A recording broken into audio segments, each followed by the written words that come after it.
I remember growing up, you had Rite Aid, you had K&B, you had Eckerd's, and then you had the Walgreens.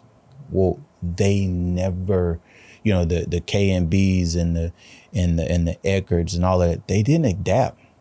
They didn't adapt to the changes in society. They blame policy. They blame government. They blame, they're just better than us. Well, Walgreens came and kicked them in the teeth, and they took the market share.